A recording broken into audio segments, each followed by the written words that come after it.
welcome to being here. I'm Ariel.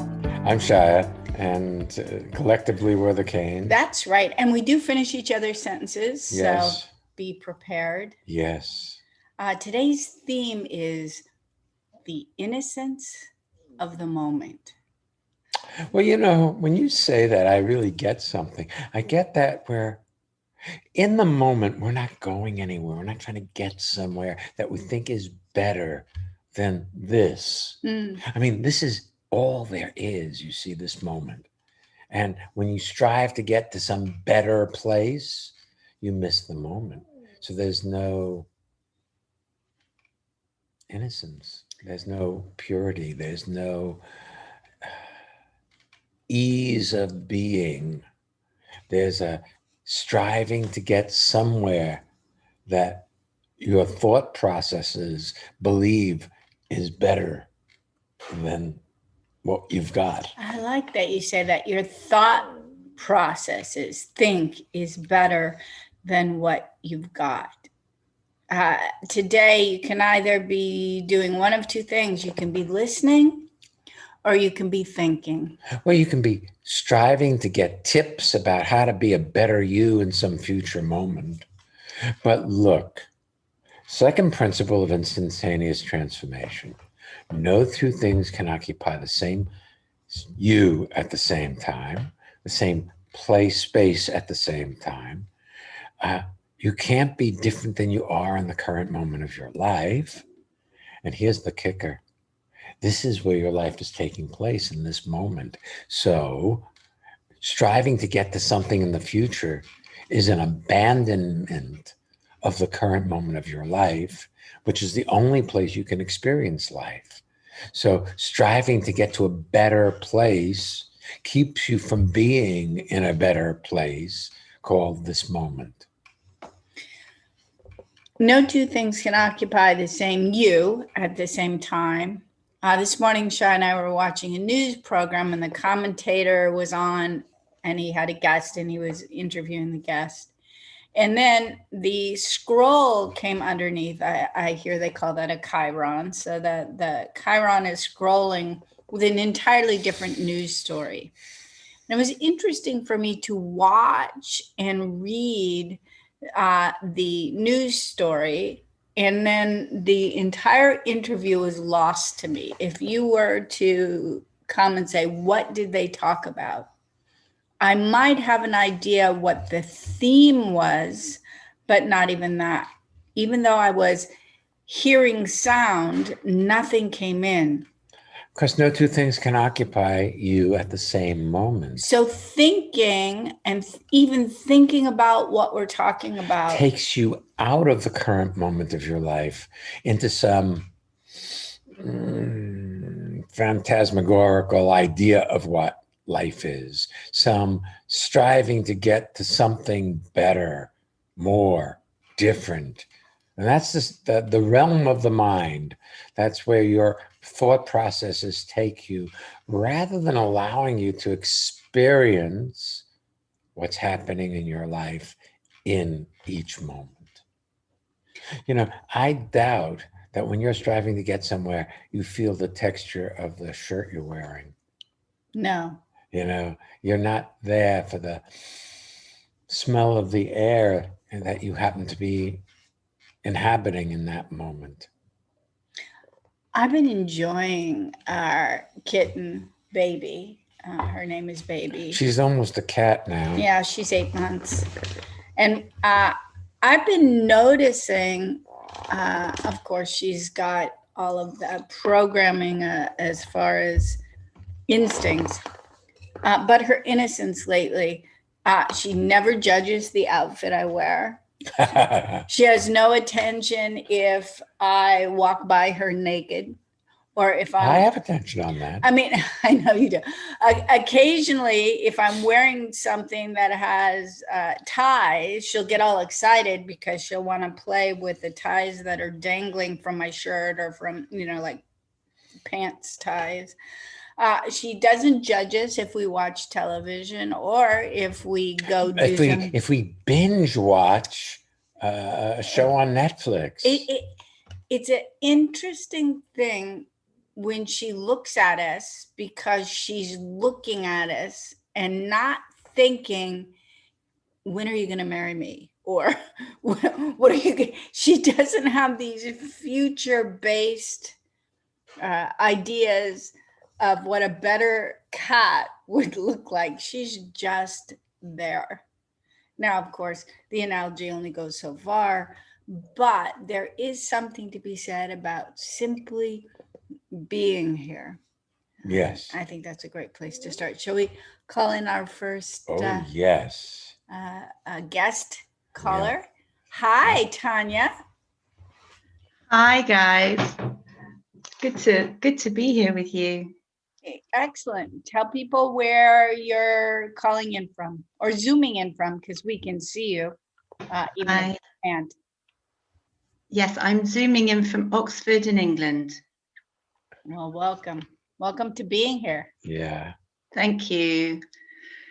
Gosh, I was so enjoying just listening to you. I could feel myself relaxing as I listened, and then trying to apply things, and then your brain will try to apply as my brain was trying to apply. It was very... What was there to apply? I'm just curious. The being where you are, and the perfectness of the moment. Well, isn't it funny that your mind now has deemed being where you are as preferable and being distracted is not? So it's now giving distracted, you a dictate. And now it's distracted, trying to be not distracted. And trying to be here. Right. Yeah. And it can't be here. You know, that thought process really isn't about being. It's about striving to survive somewhere in some future moment. That's its design function. So if you expect it to calm down and be nice and just leave you alone, it's not going to. I mean, you can purposefully disengage, Tanya, but you wouldn't actually want to be living without a mind.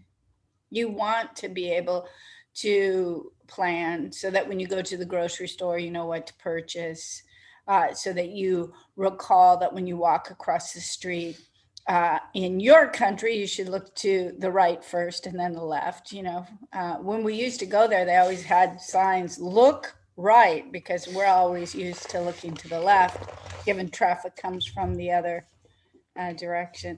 So the mind is a useful thing. We're not making the mind the enemy. The enemy. Because you are your mind. You know, you hate to hear that because you feel like you should be independent of it. But it's like walking around without your legs. No can do. Yeah, and when you just said about, I do feel like I'm waiting for it to calm down. I'm hoping for it to calm down. And as you say, and leave me alone a bit. Yeah, no, but there are moments when it does calm down, you see. When you're fully engaged in listening, when you're listening to hear what's being said rather than to see whether you agree or disagree, if you're listening to hear that person's point of view non-judgmentally, suddenly the mind is gone. You know, but it's not something you can manipulate to happen. It happens sort of innocently, accidentally, on its own. When you get engaged, it just disappears. It's almost as though there's a light switch, not on a dimmer, but it's either on or off. And when you're engaged in anything, it's pretty much off. But when you're trying to manipulate the outcome so it turns out in your favor, it's on full blast. Yes. So it's like this delicate balance of being and doing, but not doing when you're being and not being when you're doing. It's about just living. It's about being kind to yourself. and noticing what you're doing without telling you how to do it better. You know, Right. I see it whenever I go out on the river and cast a spey rod. A spey rod is a long two-handed rod, fly fishing type rod. And when I'm there with it, it does a perfect cast all on its own. When I'm trying to get it to do what I think it ought to, then it never quite complies. Yeah. I could really feel that this week. My daughter's been at home because she was her year at school have been sent back home to self-isolate because there was a case in their year, and so she has schoolwork to do, which I'm there to help her with, but I've been going between my work and her work, and there was a point in the week where there was something that she couldn't do, and we just sat together and didn't know how to do it together. And I could see that for the rest of the time, I'd been sort of trying to help her, trying to teach her. But in that moment, we were just working it out together. And I feel like for a minute, I didn't have that kind of pressure to get her to understand it. But you're not looking at that overarching umbrella on the pressure to get her to understand it. So if you've got your work and her work, and she's now home intruding on your work, as much as you love her, somehow in your mind, this is not your idea. Your idea is she should be in school. But in this moment, she is not, because there was a coronavirus case at her school and she's quarantining. So she's home and she's doing a math problem that you understand. So it's not just you want to get her to understand it, it's you want her to learn it so you can get back to what you're doing. Yes. And luckily she's at an age where a lot of what she's learning are things you already know. God forbid she was doing some subject you have no advanced calculus or something that you don't have. But there you were being with her as opposed to trying to get her homework or her assignment done. Over with, so you could get back to what you want to do. To your life, as if being with her isn't your life. Well, that's the thing. You see, people misunderstand the moment. They think that what's going on in this moment isn't really it. This is a dress rehearsal for life. It's really when they get to where they want to be, that's when life will start. Rather than each moment is exactly where you're supposed to be if you're there. So if you're there with Ella, then that's where you're supposed to be. She's not in school. She's supposed to be home in that moment with you. That's your moment, rather than if in an ideal world, she would be in school and you could do your work.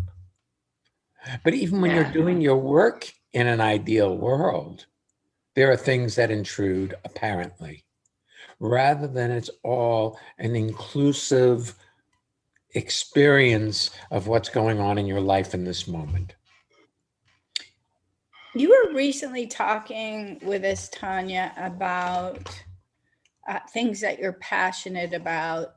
And one of them that you got a lot of joy from is, I believe you have a community garden. And when you go and you dig up the vegetables and you see the colors and the smells and the earth and that it's grown and what it is, and there's a passion for that. There's a passion for building food with that, making meals, sharing them with neighbors, things like that.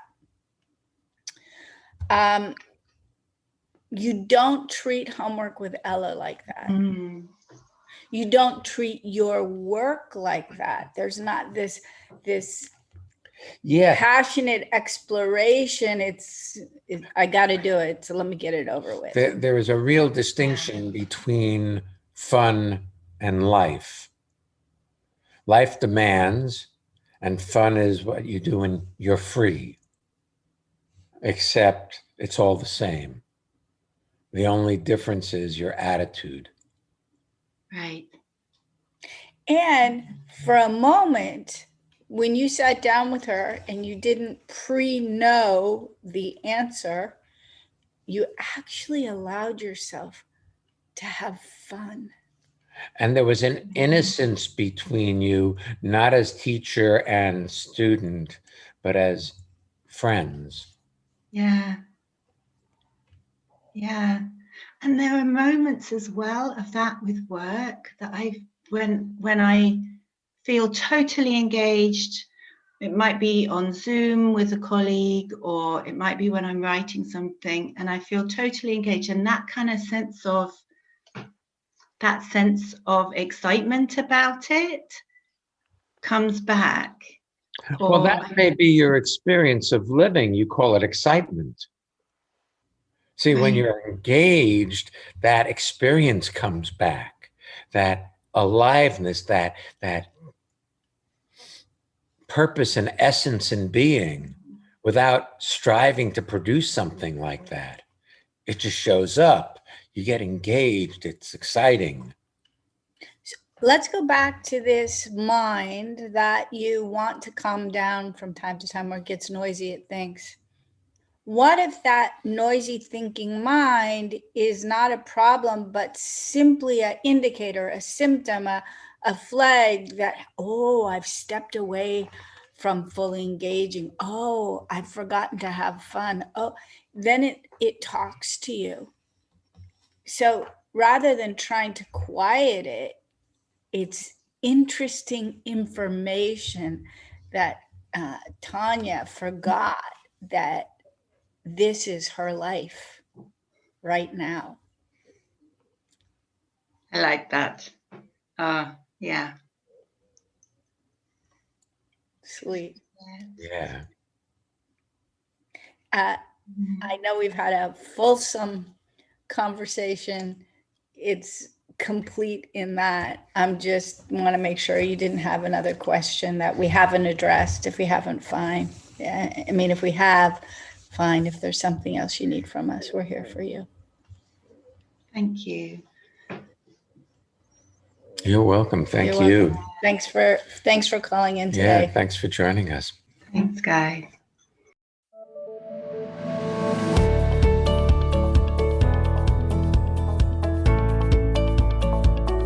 Okay, here we go. It's time for our listener feedback spotlight, where we hear from one of our listeners about how transformation has impacted her life or his life. If you want to learn more about our seminars, any of the upcoming virtual courses, visit transformationmadeeasy.com. That is transformation made easy, easy.com. I love it. Thank you. This is Adam in Madison, New Jersey, and I enjoy the Kane seminars and Zoom calls because they help me relax and come back into my center, and I just feel well no matter where I've started from. If you would like to experience an expanded sense of well-being, join us. Connect with people all over the world from the comfort of your own home at Ariel and Shya's lively interactive global video seminars. Participate in any of their 2-hour online events or take a deep dive into the magic of being you at a virtual weekend seminar. Come on, let's connect. Find out more and register at transformationmadeeasy.com. Okay, so if you'd like to join us for a virtual event, we have several coming up. We have the global video seminars that happen on Mondays, Saturdays, and the occasional Tuesday. Saturdays and Tuesdays are translated into German as well. They're simul-translated because we have such a large group of participants who come from Switzerland and Germany. And it's fun to hear transformation happening in a couple of different languages. The next upcoming short courses, we have Transformation in the New Year. If you want to celebrate the New Year on Monday night, January 4th, or Tuesday evening in the German and the Central European time on January 5th, you can join us for those. Then we have the weekend seminar, Step into Your Brilliance. It's on the Saturday and Sunday, the 9th and 10th. And we do our best to make the time frames work in most time zones. You can find out more about everything we're doing at transformationmadeeasy.com. Excellent. And just a shout out today, lest we all forget them, to all those frontline workers who are out there doing their best to keep us safe. You are appreciated. Even if we've never met you, we're sending out our best. Shall we take our next guest? Yes. All right, Antje. Hi. Hi, welcome to the show. This is Antje from Hamburg, Germany. So welcome. great to be here. Great to see you. Yes. Yeah. So I was listening and I really thought about this innocence of the moment, and I think maybe this is a reason why I love to work with kids so much, because they they seem to be a lot more in the moment than adults, like not thinking too much. Mm. I'm not so sure that I can agree with you on that. I think there's the apparency of their being in the moment, but I believe that they are very busy in their thoughts trying to outguess what the adults want from them. That's true. Yeah. And I think that's why a lot of parents have their kids come to you not as an occupational therapist, not just because they have learning disabilities, but they often have behaviors that they don't know how to cope with, and your being with them has them drop into the moment so those behaviors aren't erupting.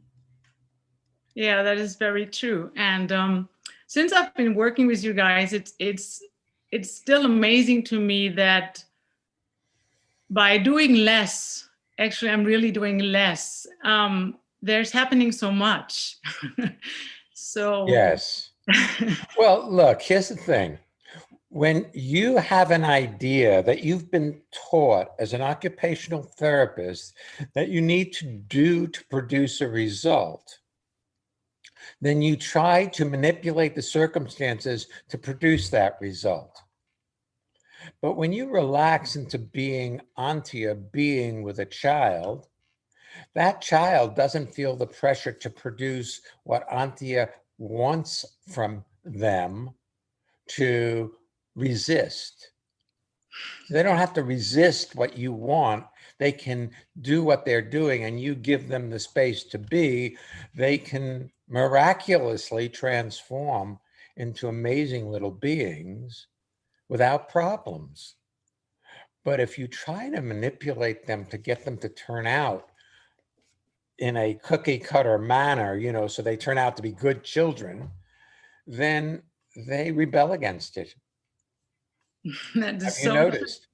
Yes, that is really true.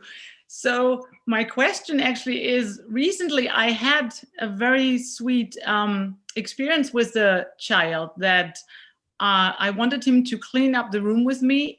And so we have like steps that you can put into each other. So they like from big to small. And my mind went to the way that I used to put them together. And I was about to tell him how to do it. And then I stopped and I watched and observed, because he started already doing it. And it was so impressive to see that he found his own way to use his feet as to have strength enough. How do you say strength? Yes. To be strong enough to do it. And now I think this is maybe what you mean by if you give yourself the grace of not know. Like I was already like, I know how to do it. And then I backed, like I backed away and said, no, let him do his way. Is that what you mean by innocence of the moment? Well, I don't know if that's what I mean by innocence of the moment, but that is a good demonstration of it. And it also tells me that your ability to relate in general in adult relationships are probably blossoming as well.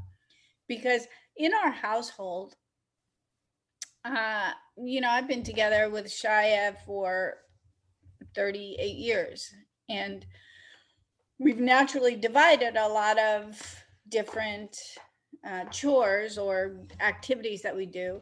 And recently we've begun doing a lot of things together. So I do a lot of making soups or pasta sauce. And recently we've been doing some of those things together. And I do it a certain way. And I've done it a certain way. But if I'm inviting Shya into the kitchen, I can have him there as my sous chef. And I'm going to tell him, do it my way and get it ready for me. And I'm the chef. Or we're going to partner in a meal. And it's been really interesting to look and enjoy how he's doing it rather than demand that he do it the way I've done it. And for instance, if we're making a pasta sauce with a chopped meat in it, how he pre-browns it, how does not have to be how I've done it. And I can demand that, or I can get interested, delighted by how he does it. So I wouldn't be surprised if in relationship you are being more partnership material as opposed to dominatrix. Yeah, that is really true. I can see myself that yes, I think I used to have it a lot. Like I know how we do it, not how we do it my way. Or we don't do it at all. No, you get two cultures together. That's two different individuals. You have a potential culture clash, or you have the opportunity to create something new. So your delight in seeing how this child did it is exciting. Mm. Well, life shows up the way it does, and it's always new. And then we impose our order on things so that we feel comfortable. But it may show up in a way that's different than what you expect. But if you can allow it to be the way it is, you may discover that it's perfect. The way it is, not the way you think it ought to be. Your story of the child putting together the steps in a creative way reminds me of when I was learning how to fly fish. And when I was learning how to fly fish, one of the early things that Shya and I did was we wanted to go for a saltwater type of fish that required a bigger fly rod. And so I was learning from these guys who had these big, huge, thick wrists, and they were just like, so you just move your hand like this and you move the rod and then the line goes like this. And I could not successfully do it. And I was so frustrated, and I was having a conversation with myself. And it wasn't until much later that I discovered that I didn't have the wrist strength to actually make that particular move. It wasn't that I was somehow a lackluster fly fisher, that those individuals had no clue that I had a different physicality. I imagine now that there are so many women into fly fishing and there are different educators, they take into account different people's physicality. But at the time, it was, oh, just do this. It's a very simple move. And I can see how you're honoring this child being the size he was, with the strength he was, and working together. It must have been a huge win for him. Yes, it was, yes, and it was a gift for me to watch that, to really have that moment and see, wow, like you say, it was such a new moment for me too. Yeah. Well, look, we've all been trained so much to put order in our universe, to order it the way we want, rather than allow it to be the way it is. And so allowing people to be the way they are allows them to change. But when you try to change them to an idea of how you think they ought to be, they rebel against it. So it doesn't work very well. That's why you have so many occupational therapists that are not as successful as you. Yeah. Because they're trying to impose the rules upon a child rather than see the child's strong suit and support them in those areas. You know, we were watching, as I mentioned earlier, the news today, and one of the things they had an expert on talking about remote learning and the challenges for children being isolated. And so the commentator, of course, had a list of questions, and the question was, how do you support your kids? And the commentator said something that we've noticed for years. I mean, the expert said something we've noticed for years, said, this is going to not be obvious to some of you, but the first thing is for you to have well-being.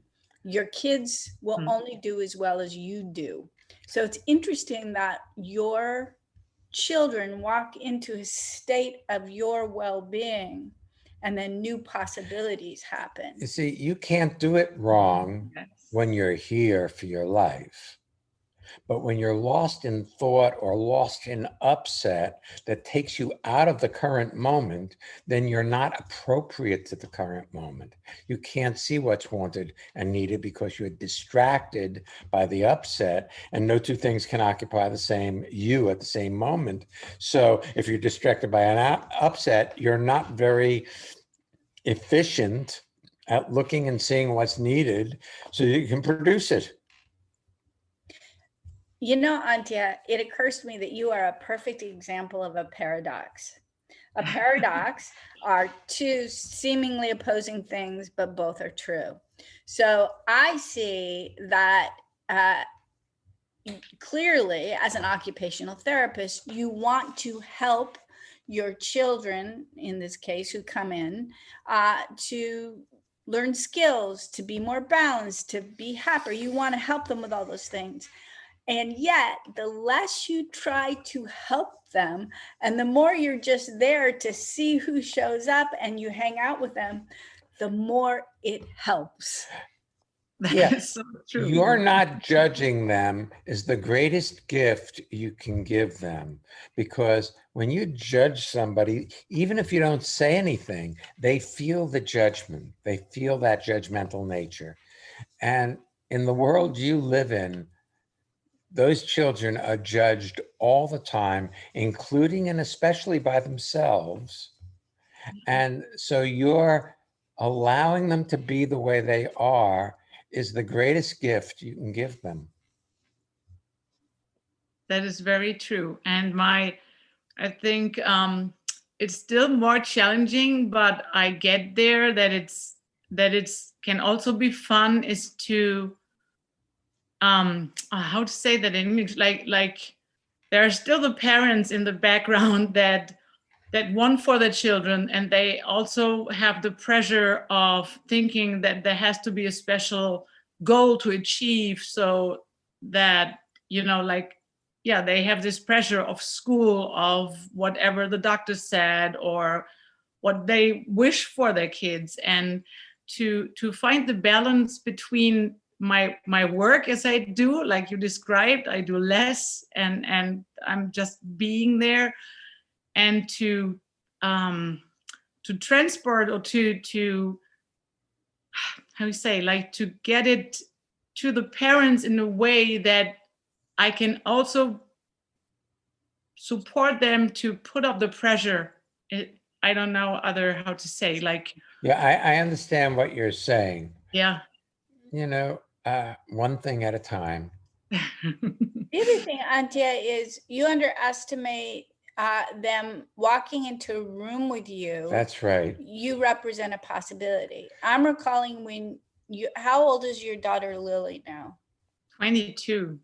When Lily was an infant, you brought her to Costa Rica with you and with us. And of course, at that time, she wasn't coming with you to the course room because it wasn't appropriate. So we found a family there who babysat her.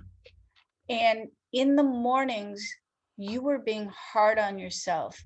Like, oh, I'm not necessarily. So you would wait until she'd cry and go, oh, mommy. And then it was this whole, and at that time we said, just walk away.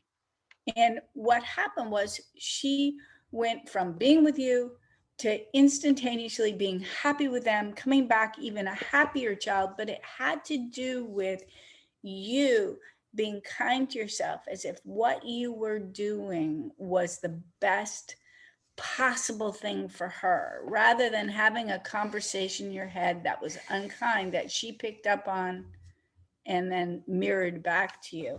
So it's entirely possible that as they drop off their child, you can suggest to them that they could just go out and have fun for an hour or 40 minutes. Go do something fun. Come back. We'll have a cup of coffee. Go have a cup of tea, Go smoke, Yeah, thank you. That sounds good. Awesome. Thanks for calling in today. Yes, and you're welcome. You're very, very welcome, and thank you. By the way, if you've enjoyed this episode, feel free to share it. If you haven't signed up to have it come to you, you can sign up to have it delivered on whatever your favorite podcast app is. And we'll be back next week. Next week's episode is a fun one. Forgiveness, you first. That's next week's episode. We're going to have some fun with that. So come on back. And don't miss being here.